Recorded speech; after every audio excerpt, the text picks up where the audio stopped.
mundu uri ugutucokia na thutha uri ukugiria Wanjiko wa Kiambu akorwo ndarakinyirwo ni maundu maria ithuĩ turenda akinyirwo na mbeca icio twĩ nacio ni tukumuruta. Ni mukana uria uheanitwo ni munini wa ngabana Kiambu akiuga kuri maobitha marahotomia murutire wa wira kaunti-ini ino.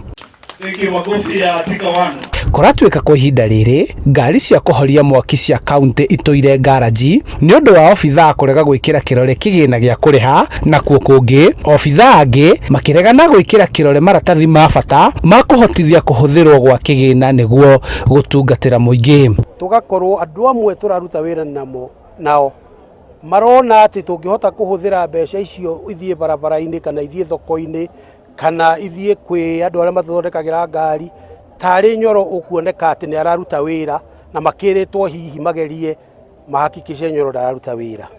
Nyoro oho ni hete wabici ya migunda thikũ 5 gutheria wabici ciao gugituika mitaratara ya kuhitukia miako igumirwo ni ungumania makiria.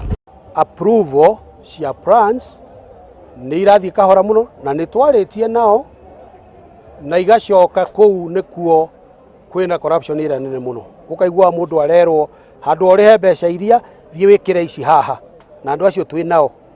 Riu turenda kuga ati department ya planning na valuation no muhaka tumike overhaul.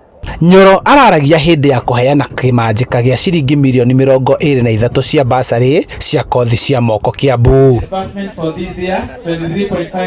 Handu-ini ha Nyoro TV kuma kaunti-ini ya Kiambu njitagwo Charles Gikunga wa Kariuki.